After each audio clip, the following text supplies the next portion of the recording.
The air was thick with the humid, sweet scent of the forest, the only sound the gentle, rhythmic flow of the great Yor River.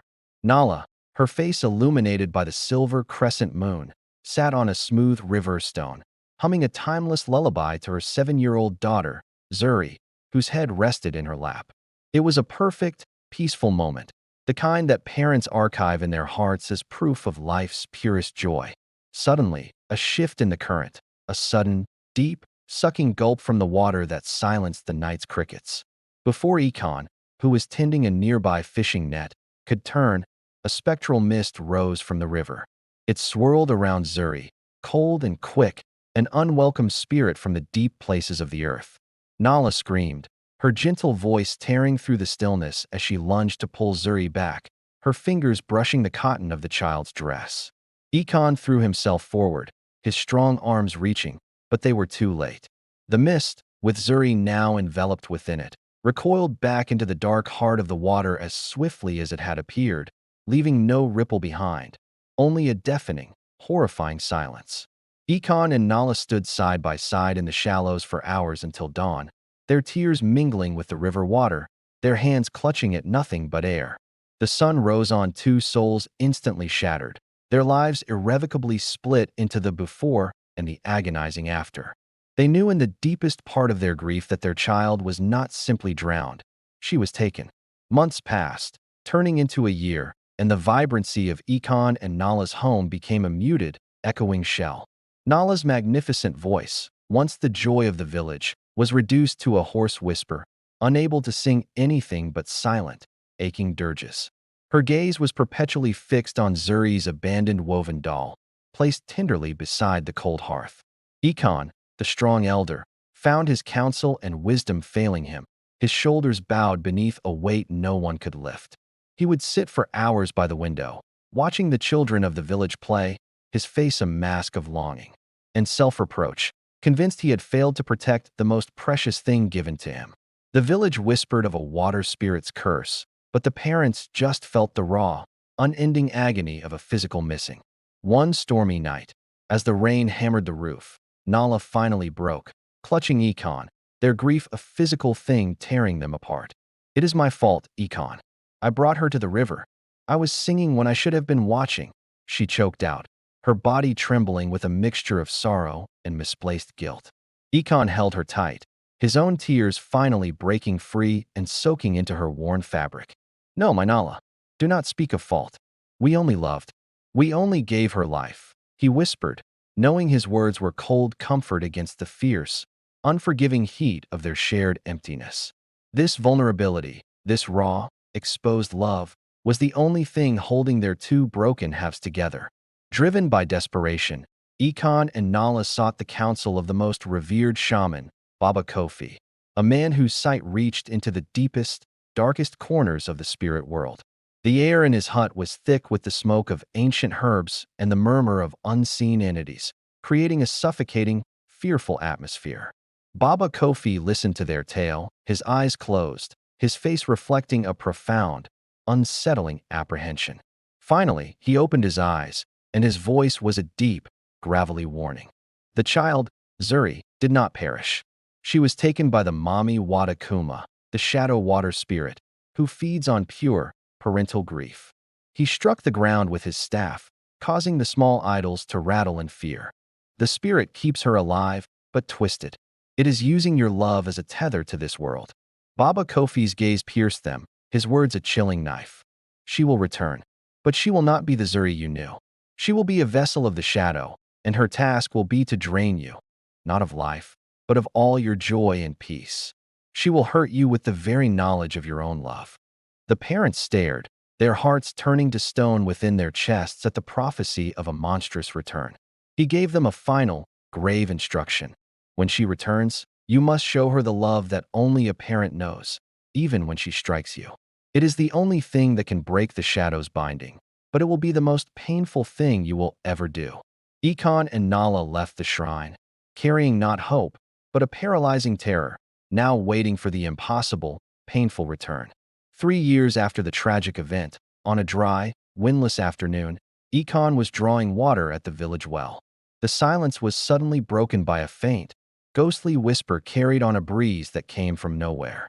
It was a familiar sound, a small, childlike giggle that instantly froze the blood in Ekon's veins. He looked around frantically, but saw only the familiar faces of the villagers, oblivious to the unnatural sound that had shaken his core. The whisper came again, louder this time, echoing the way Zuri used to call his name from the doorway when he returned from the fields. Baba?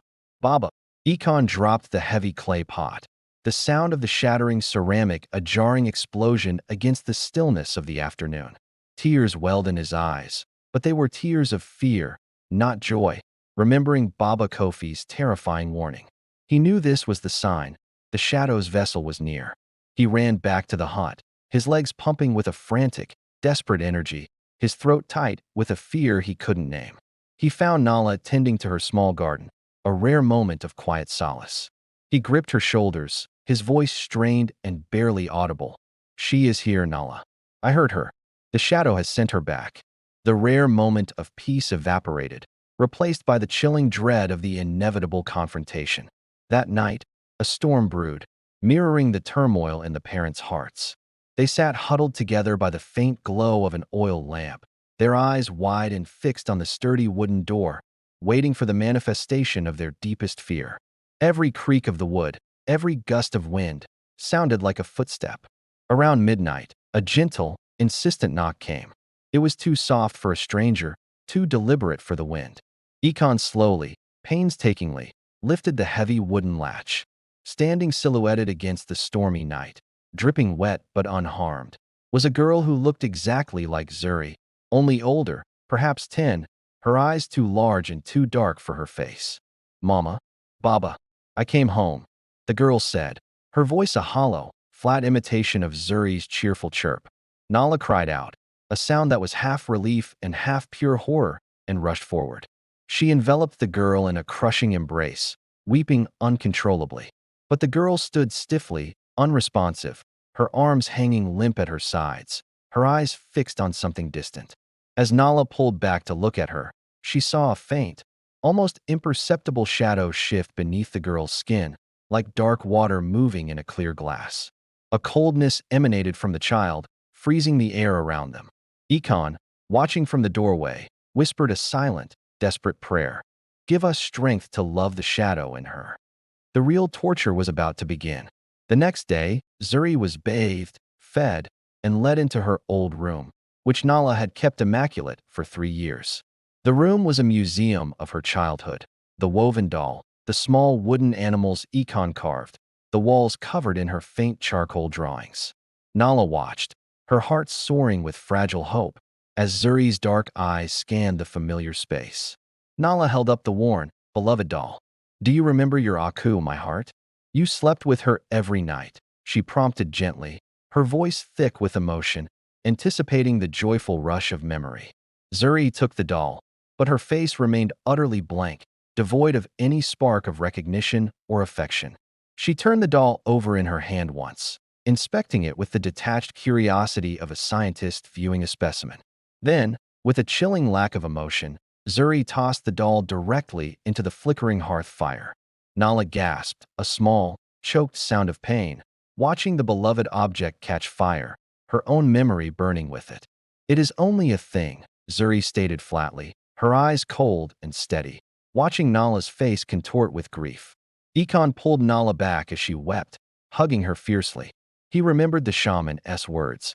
She will hurt you with the very knowledge of your own love. The first blow had landed, precise and devastating. Ekon, determined to show the village their faith, proudly led Zuri to the weekly gathering where he was due to mediate a land dispute. The villagers, thrilled to see the lost child returned, offered loud, joyous greetings, but they recoiled slightly from the unnatural stillness in Zuri's eyes. Ekon began to speak, his voice gaining its usual authoritative resonance, explaining the nuanced history of the disputed boundary. In the middle of his learned explanation, Zuri's voice, clear and loud, cut through the quiet reverence. My father tells lies. He speaks of boundaries and justice, but he failed to guard his own most precious boundary. The entire village fell silent, turning to stare at the child and the shocked elder. Ekon felt a wave of icy shame wash over him. his throat seizing up. Zuri continued her words, sharp, devastatingly personal, and full of the shadow's cruel truth. If he cannot keep his own child safe from the river's mud, how can he guard your fields from the mud of a lie? The villagers averted their eyes, whispering. The moral authority that Ekon had painstakingly earned over decades, the very foundation of his identity, crumbled in a single, public moment. He looked at Zuri, not with anger, but with an overwhelming, crippling sadness. He simply bowed his head, accepting the truth in the child's accusation, letting his tears fall onto the dust. Ekon was working in his carpentry shop, meticulously carving a new staff for the village chief, a task of high honor and trust. Zuri wandered in, watching him with an unnerving intensity. Ekon offered her the simple tools he used to teach the young boys. Here, Zuri, do you remember when I taught you to carve the little antelope? He asked, trying to bridge the gap with a shared skill. Zuri smiled, a genuinely sweet, open smile that instantly melted Ekon's heart, flooding him with relief. Yes, Baba. Show me again, she said, her voice sounding like the old Zuri. Ekon, overjoyed, let down his guard, turning his back for a moment to select a perfect piece of wood for her. In that brief second, Zuri quickly and expertly slipped a small, poisoned thorn into Ekon's tool pouch, the tiny spike coated in a toxic, skin-irritating sap. When Ekon turned back, the sweet smile was gone, replaced by the detached coldness. I don't need to learn again, she said, and walked out. Later that evening, the chief's messenger returned the beautifully carved staff, his face grim.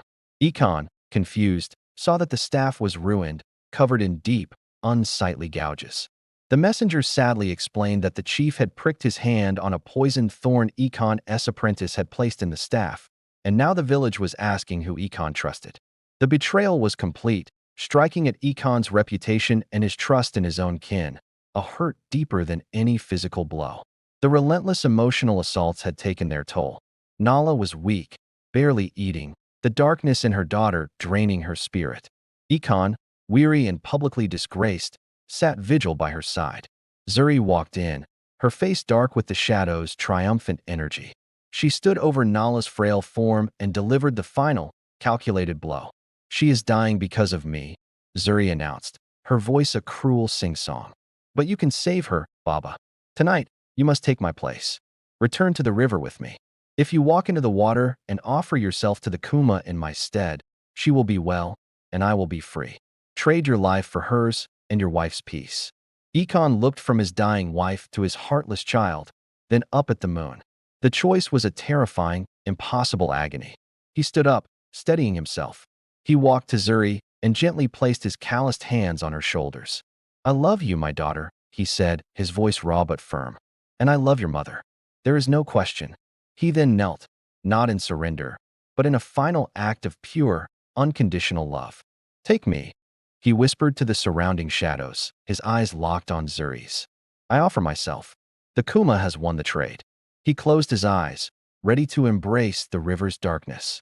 This final, ultimate sacrifice of selfless love, willingness to die to break the curse, created a tear in the shadow's armor, a moment of profound spiritual light that the darkness could not abide.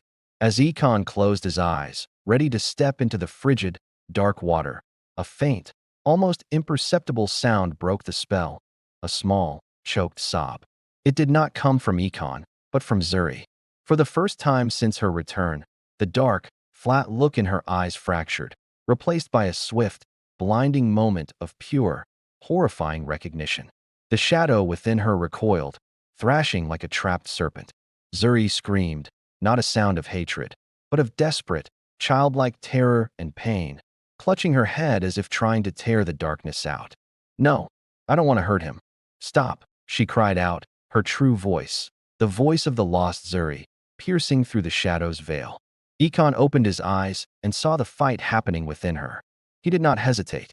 He lunged forward and embraced her, not gently, but with a fierce, protective power, the strength of 3 years of repressed love and grief. You are my daughter, Zuri. You are light. The shadow is a liar. He roared, holding her against his chest as the storm raged around them. The shadow, unable to withstand the overwhelming force of pure, sacrificial love, began to manifest. A thick, Inky vapor leaked from Zuri's mouth and eyes, swirling violently, trying to pull Zuri back to the river. Ikon held on, his arms locked, willing his love to be stronger than the curse, his tears washing over Zuri's hair. Back at the hut, Nala, though weak, was awakened by the spiritual battle happening outside and the sudden, wrenching cry of her daughter. Despite her pain, she crawled out of bed, her eyes blazing with an inspired, maternal fury. She snatched the scorched, half-burnt remnants of Zuri's woven doll from the hearth and rushed to the doorway. She looked to the moon, lifting the doll like a sacred icon, and began to sing. It was not the corrupted song, but a powerful, ancient song of the village, a hymn of creation and protection. Her voice, once a whisper, swelled with the force of a lifetime of love and suffering, becoming a siren call to the ancestral spirits. Hearing her mother's true, protective voice, Zuri's struggle intensified. The inky shadow materializing from her began to weaken, recoiling from the pure sound. The villagers, hearing the extraordinary sound of Nala's voice and seeing the unnatural storm, rushed out and began to kneel, joining the chorus with deep, communal prayers and chanting. The combined spiritual power of the parents and the village created a protective shield of light and sound. Ikon, feeling the combined strength of the village's faith and Nala's song pouring into him, held Zuri one last time. He dipped his fingers into the river water and smeared the mud onto Zuri's forehead, not as an offering, but as a symbolic claim of earth over water. "You belong to the earth, Zuri. You belong to us." With a final, terrible shriek, the shadow water spirit was expelled entirely. It detached from Zuri's body in a black, writhing column of smoke and plunged back into the river, leaving behind a sudden, chilling calm. Zuri collapsed instantly, her body limp and weak in her father's arms. Ikon sank to his knees, holding her fragile, unconscious body.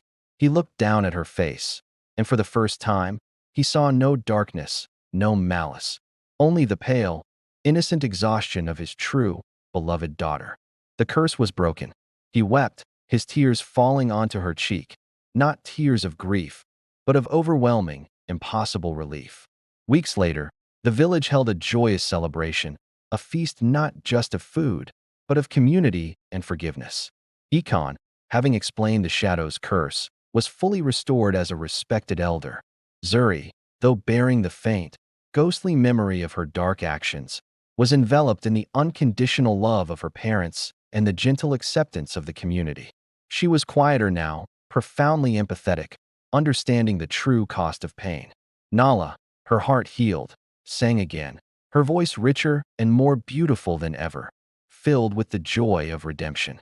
She sang a new verse to the old lullaby, one about the courage of love that can conquer the deepest shadow. Ikon watched his wife and daughter, his eyes shining with the deepest contentment, the knowledge that they had faced the impossible and won. The final image is of Zuri, holding her mother's hand, standing on the bank of the great Yua River, no longer a fearful, hateful place. She drops a small, perfectly carved wooden antelope into the current, a gift and a farewell to the spirit that tried to claim her. She smiles, a genuine, radiant smile, and turns away from the water and toward the path home, walking hand in hand with her parents. Their three shadows merged into one perfect, happy unit against the setting sun. Though the village celebrated Zuri's return, an invisible wall remained. Zuri walked through the bustling marketplace, the center of life and gossip, and felt the weight of every averted gaze and every hushed conversation. The villagers offered kindness, but their eyes held a mixture of pity and lingering fear, unable to fully forget the malice they had witnessed. One woman, whose son Zuri had falsely accused in the Shadow's service, quickly pulled her child away when Zuri approached. The rejection, though silent, felt like a branding iron on Zuri's tender, recovering heart. The child was flooded with a toxic guilt, the Kuma's emotional legacy lingering like a dark residue. Later, Zuri confronted her mother, Nala, tears burning her eyes. "They see the shadow still, Mama. They see the thing I did, not the child I am now." She pleaded for validation, desperate for someone to absolve her. Nala simply held her close, whispering, "Forgiveness is not given by others, my Zuri. It must be earned from the self, with time and good deeds." Ikon, watching the scene, felt his own heartache. He understood Zuri's pain. He, too, had to rebuild his reputation. He knew that the healing of the village and the healing of his daughter would require not just time, but a tangible demonstration of true change. Zuri suffered from terrifying night terrors. She would wake up screaming, remembering fragments of the shadow's control, the chilling cold, the urge to utter cruel lies, and the vision of her parents' faces contorted in pain. These were the mental chains the Kuma had left behind. One night, the terror was so profound that she refused to sleep in her own bed, convinced the river mist was seeping in through the window. She stumbled into her parents' room, trembling violently, a lost and terrified soul trapped in a 10-year-old body. Ikon, without a word, lifted her and tucked her between himself and Nala, holding her tight as he had when she was an infant. The physical warmth and the strong, steady beat of his heart began to soothe her, battling the spiritual coldness that clung to her soul. Nala began to sing the true, protective lullaby, but Zuri flinched, whispering, "No, Mama." The song, the twisted words. Nala stopped, realizing that the melody, though meant for comfort, was a painful trigger. Instead, she simply stroked Zuri's hair, letting the silence and the proximity of their love be the only therapy. Ikon resumed his work, but the incident with the poisoned thorn had left a permanent fissure in his professional life. Clients were hesitant, and the workload was scarce. He spent his days carving simple, small items instead of grand, important commissions. He never complained to Zuri, but the child, now acutely sensitive, noticed the stack of unfinished, rejected commissions in the corner of the workshop. She knew her betrayal had stripped her father of his livelihood and his standing. One afternoon, Ikon caught Zuri staring at the ruined staff of the chief, her eyes filled with immense sorrow. He walked over, picked up the damaged wood, and calmly began to sand away the gouges. "We do not erase the scars, my child," he explained. "We simply refine the wood around them so they become part of a new, stronger pattern." His actions were a silent lesson. He was not blaming her, but teaching her how to live with the past. Zuri watched him work, understanding that her father was rebuilding his life, piece by painful piece, just as she needed to rebuild her own soul.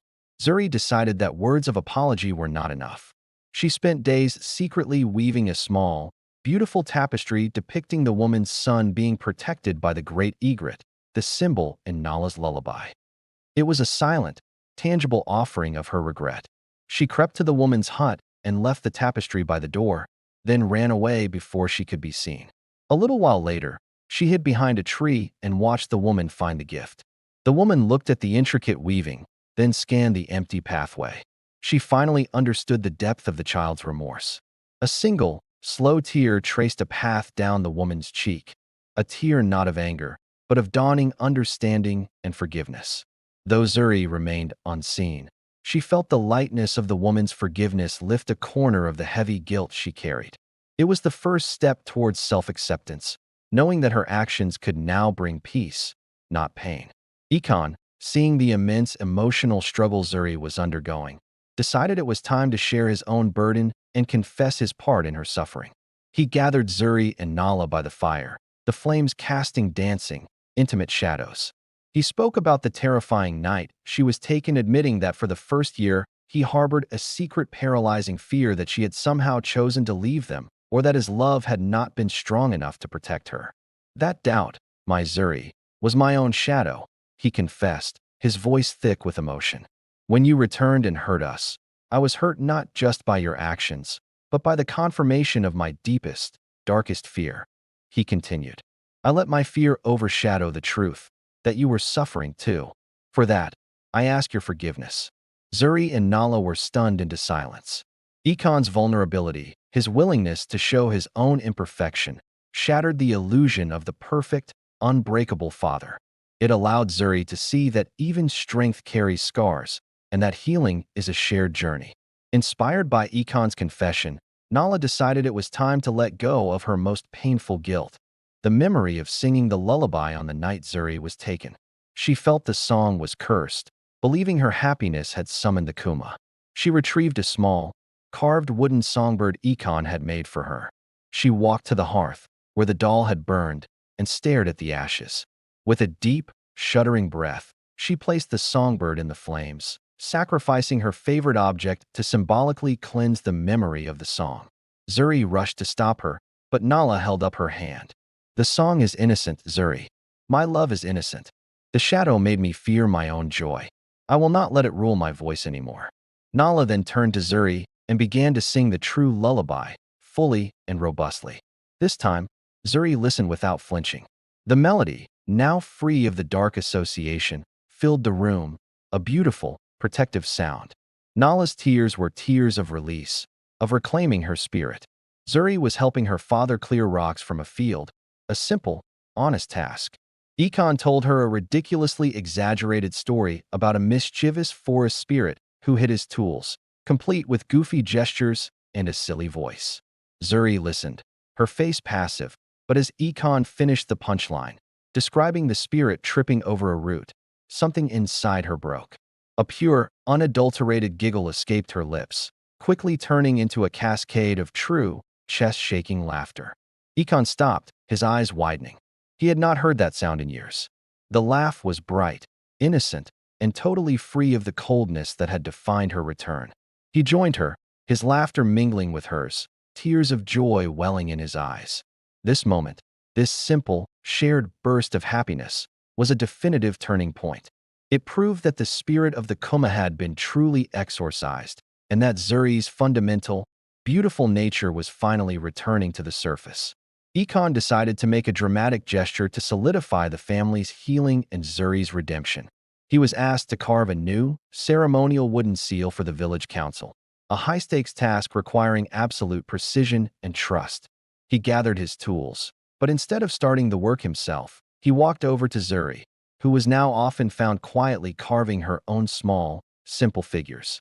Ikon handed her his most prized, sharpest carving knife, a tool he had guarded fiercely.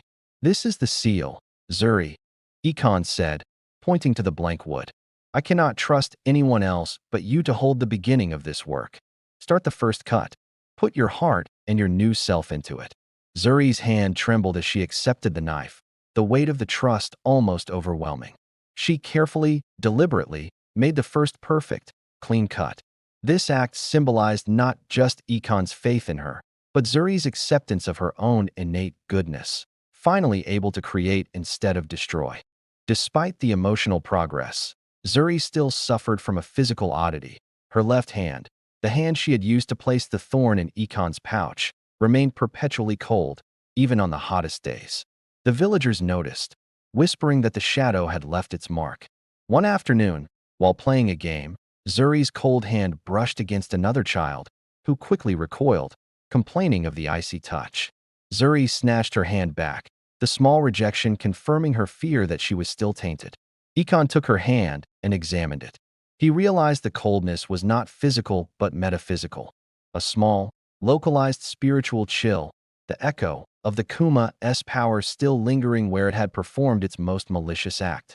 He sat Zuri down and drew a circle in the dirt around the cold hand, explaining that this was not a curse, but a challenge. "The shadow is testing you, Zuri. It left a piece of its coldness, hoping you would fear it. We will fight this echo together."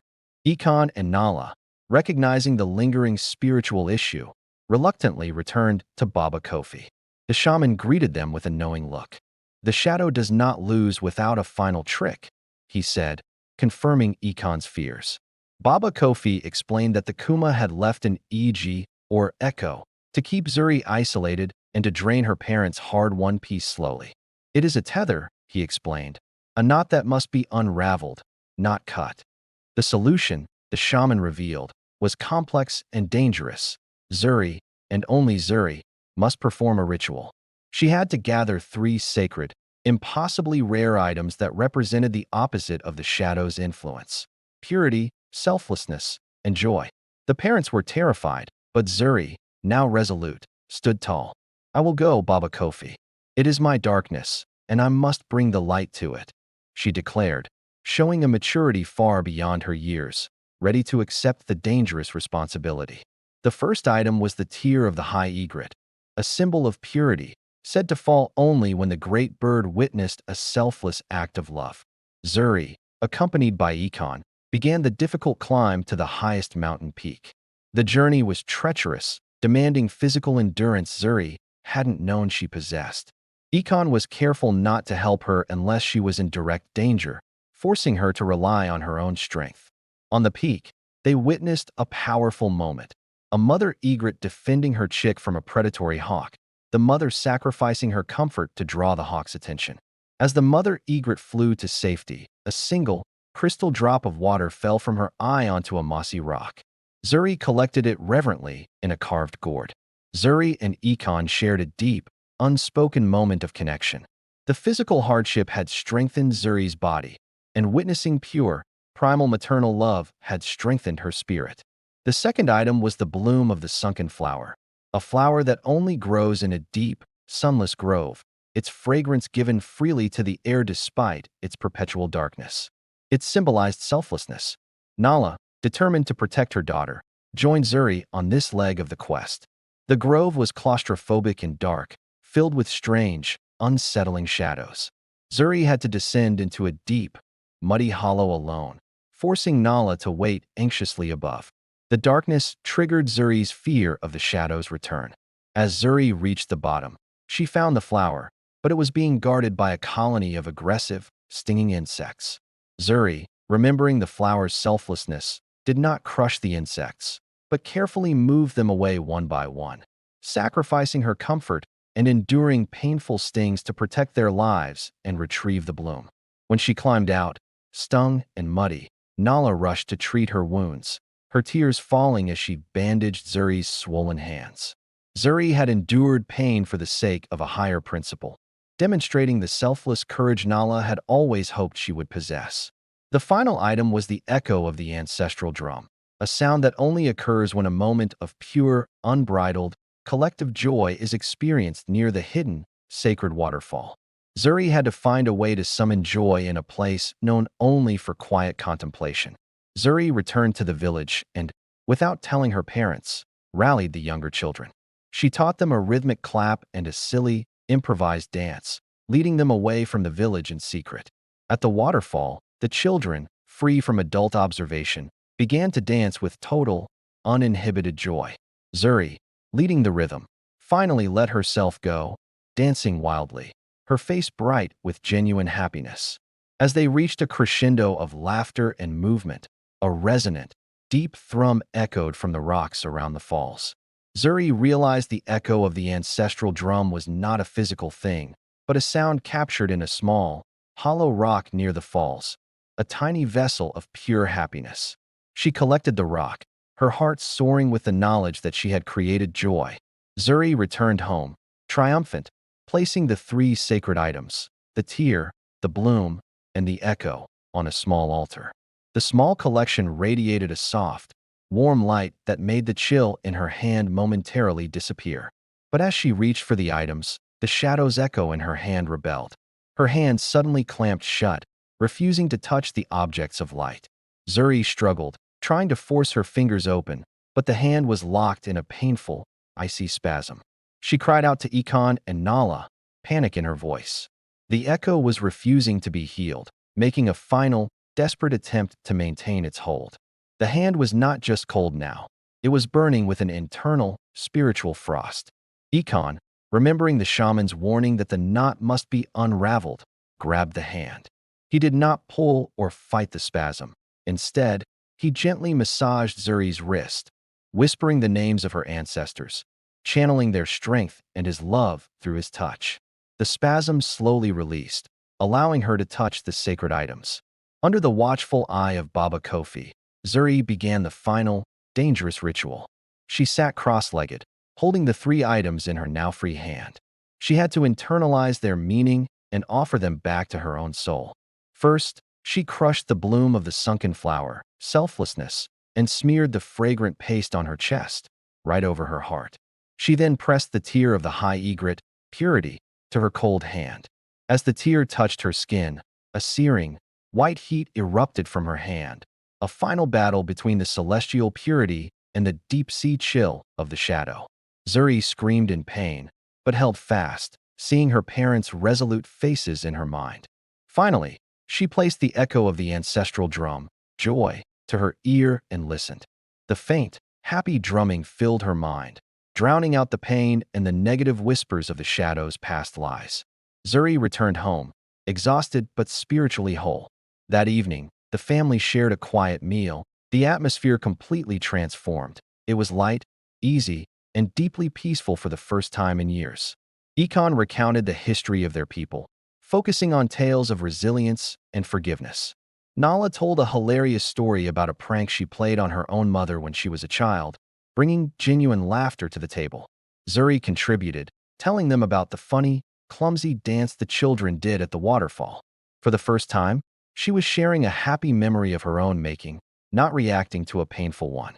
It was in this simple act of sharing laughter and stories that the final, deep emotional distance between them dissolved. They were no longer the parents who suffered and the child who caused pain. They were a true, healed family, bound by a history of survival. That night, Zuri went to sleep in her own bed, alone, but felt no fear. She did not clutch her parents' hand or leave the lamp burning. She simply lay down, feeling the soft warmth radiating from her formerly cold hand. She dreamt not of the river, or the shadow, or the painful lies. She dreamt of the sun-drenched fields, the sound of Nala's clear voice singing the protective lullaby, and the strong, reassuring figure of Ekon standing guard. Her dream was one of total peace and unconditional love, a dream the Kuma had tried to steal from her for years. When Zuri awoke, she felt refreshed, whole, and completely at ease. The long night of the soul was over. Nala, truly healed, composed a new lullaby that incorporated Zuri's journey. It was a song that began with a soft, minor key representing loss and grief, moved through a discordant middle section of struggle and doubt, and resolved into a soaring, powerful major key of redemption and eternal love. She performed it for the entire village. The audience was transfixed, many shedding tears as they recognized their own struggles and the family's profound journey within the melody. When she finished, Zuri stood beside her mother, and together they taught the children the final, joyful chorus. The song became a symbol of the village's collective trauma and eventual healing, solidifying the family's place as spiritual guides. Ekon, having proven his strength and selflessness throughout the quest, was asked to return to the village council. He accepted, but brought Zuri with him. In his first address, he did not speak of land or crops, but of the importance of honesty and the danger of suppressed guilt. He used his own story of being hurt by the shadow's lie to teach the council the necessity of communal forgiveness. He then presented the new ceremonial seal, carved by his hands but started by Zuri's first cut. This seal represents the beginning of a new way, a leadership that does not fear its own flaws, but uses them to teach compassion, Ekon declared. The council agreed unanimously, restoring his honor completely and adding a new layer of depth to his wisdom. Nala transformed her small garden into a place of therapeutic work. She used the fragrant remains of the sunken flower, the symbol of selflessness, to enrich the soil. She began tending to the neglected patches of the garden with Zuri. Nala taught Zuri how to nurture slow-growing, fragile plants, explaining that healing, like growing a garden, requires patience, consistency, and a constant removal of the weeds of bitterness. Zuri found a profound sense of peace in the quiet, repetitive work of the soil. As her hands got dirty and her skin was warmed by the sun, the memory of the cold, painful hand faded further into the distance. The family made it a weekly tradition to sit by the fire and share a confession of the weakness, a time to admit a small flaw, fear, or moment of impatience they had experienced that week. This was Zuri's idea. It was a ritual designed to prevent the small seeds of doubt and resentment from taking root, the way the shadow had exploited their hidden weaknesses. No judgment was allowed, only acceptance and gentle advice. One evening, Zuri confessed that she had been jealous of another girl's beautiful new dress. Ekon confessed that he was impatient with a difficult villager. Nala confessed she had almost lost her temper over a burnt meal. This shared, honest vulnerability cemented their unbreakable, human bond. Zuri was invited by the village teacher to share the story of her quest. She stood before the class, not as a victim or a celebrity, but as a teacher of resilience. She spoke about the tear, the bloom, and the echo, emphasizing that these powers, purity, selflessness, and joy, were not found in magic, but were choices that lived inside them all. The children listened with rapt attention, mesmerized by the reality of the quest. Zuri's story taught them that even the greatest mistakes can lead to the greatest strengths, and that their parents' love was a spiritual weapon against darkness. The family returned to the river 1 year after the ritual. They stood at the tragic spot where Zuri was taken, but this time, there was no fear, only solemn respect. Ekon took a small, carved wooden statue of the great egret, the symbol of protection, and gently placed it into a small cairn of stones they had built near the river's edge. This was the new boundary. Nala sang the new lullaby, its joyful notes washing over the water. Zuri walked to the edge, dipped her now warm hand into the water, and let a single, crystalline tear of gratitude fall into the flow. It was a gesture of acceptance, not surrender, acknowledging the past but claiming the future. On Zuri's 11th birthday, Ekon and Nala presented her with a gift, a small, smooth, polished piece of obsidian, a dark, reflective volcanic glass. It was cut from a stone found near the shaman's shrine. Zuri looked into it, expecting to see the darkness she had once feared. But the obsidian, though dark, gave a clear, sharp reflection. Ekon explained the significance. This is a shadow, Zuri, but it is your shadow, clean and honest. You are not afraid of the dark anymore, because you carry your own light. Zuri finally understood that confronting and accepting the darkness was the only path to true light. She hung the mirror in her room, no longer afraid of her own reflection. Zuri became known as the village's Afori, the guide to the scars. Whenever a child was struggling with a complex emotional issue, or a parent was dealing with a difficult circumstance, they were sent to Zuri.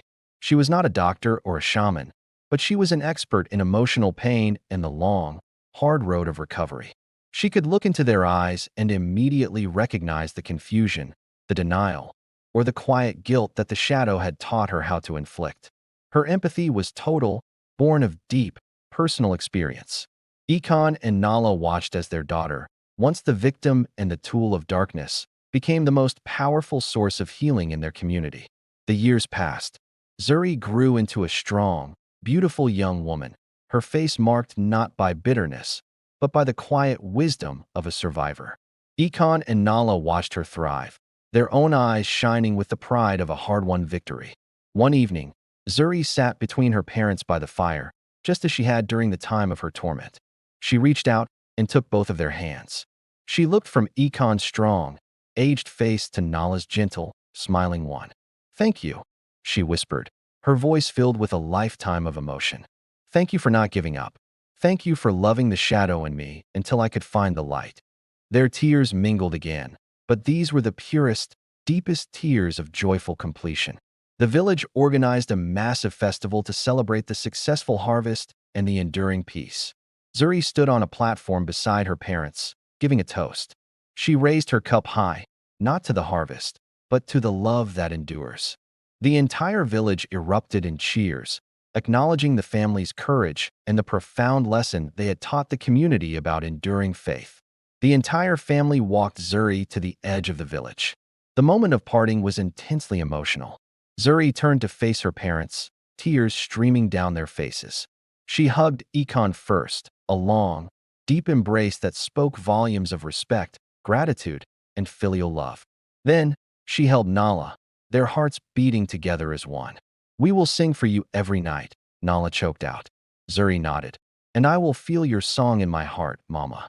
Ekon and Nala returned to their hut, which now felt quiet, but not empty. They sat by the hearth, just as they had during the first, devastating loss, and later, during the terrifying wait for the shadow's return. But this time, the silence was different. It was the silence of peace, of a job well done, of a love that had achieved its ultimate purpose. They were alone, but their hearts were filled with Zuri's presence. They held hands, not in fear or grief, but in comfortable contentment. They had passed the ultimate test of parenthood and spiritual endurance, their relationship solidified by the fire of their shared pain. As the sun set, Ekon and Nala stood side by side, looking down the path where Zuri had walked. Nala began to sing the final, soaring, joyous part of her new lullaby. Miles away, on the road toward her future, Zuri stopped. She felt a profound wave of warmth and love wash over her. Hearing the faint, distant melody of her mother's voice carried on the wind, not a memory of the past, but a living, protective sound. She smiled, a truly happy, radiant smile, and touched the egret charm Ekon had given her. She knew that the shadow's scars had made their love indestructible. 7 years had passed since Zuri left. Ekon and Nala were now elders in the truest sense, their hair laced with silver, their hands still strong but marked by time.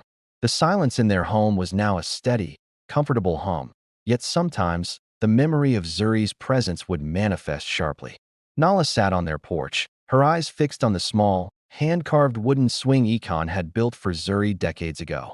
It was weathered and still, symbolizing the long, quiet wait. Nala picked up her weaving, but her gaze kept drifting to the empty swing. Ekon emerged, placing a comforting hand on her shoulder. He saw the melancholy in her eyes. "She is well, my Nala. Her song is strong," he reassured her, repeating the mantra they had used for years to stave off worry. He knew the wait was harder than the fight, requiring a new kind of quiet strength. Ekon was presiding over a council meeting, his wisdom now legendary. The doors burst open, and a young, breathless messenger rushed in, his eyes wide. He carried a small, elegantly carved wooden box sealed with the symbol of the distant city of healers. The entire council turned, recognizing the seal. Ekon opened the box with steady hands.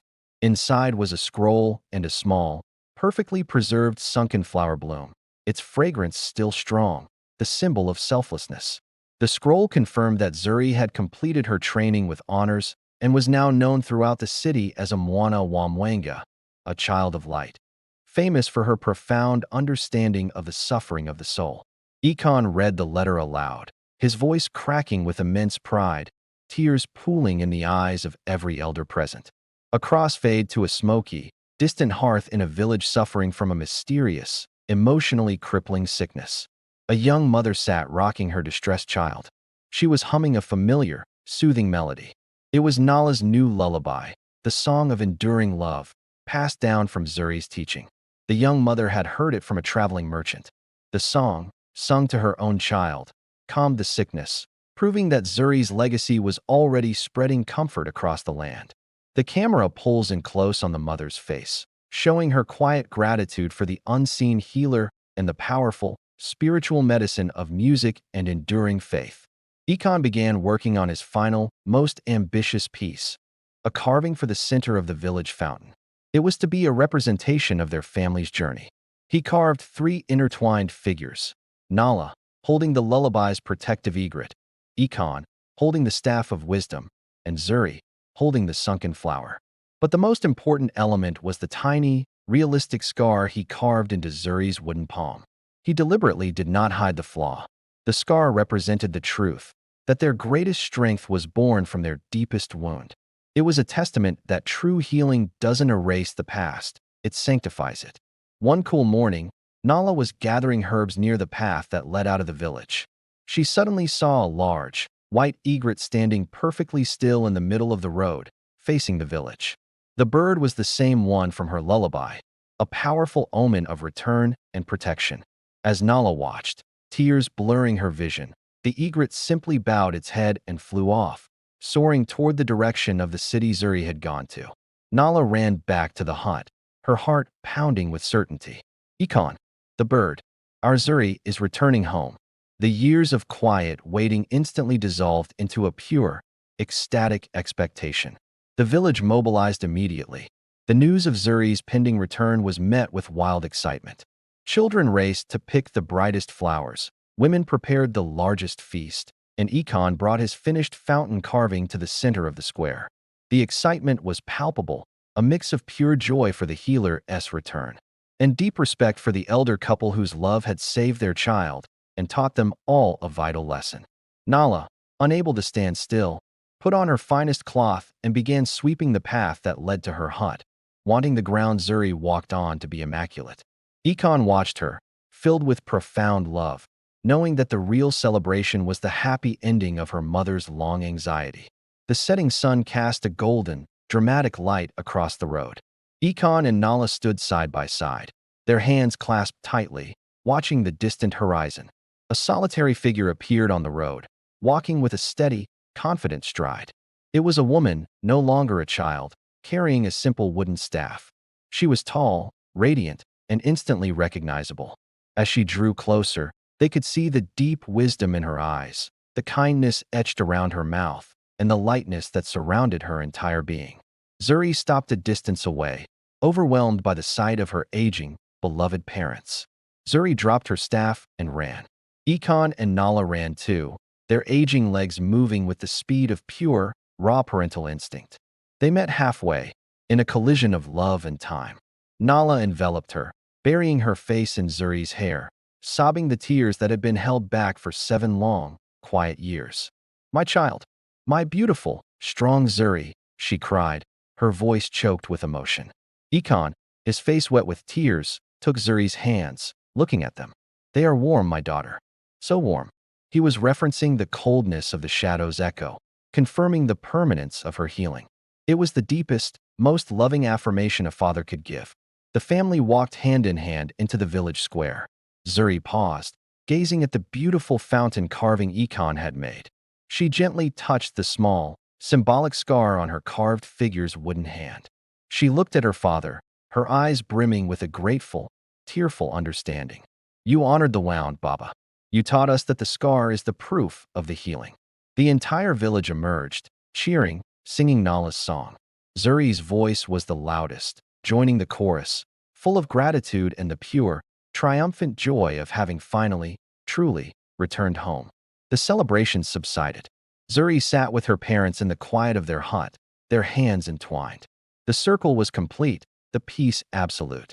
Nala, her voice soft but sure, began to sing the true, protective lullaby, the original song from the riverbank, which now held no fear, only deep, eternal love. Ikon leaned his head against Zuri's shoulder, feeling the warmth and life of his daughter. Zuri closed her eyes, letting the melody wash over her. She realized the painful journey the shadows, and the sacrifice had not broken them. It had simply proven that a parent's love is the only power in the universe strong enough to love the darkness out of a child's soul. Please subscribe, share, like, comment for more videos.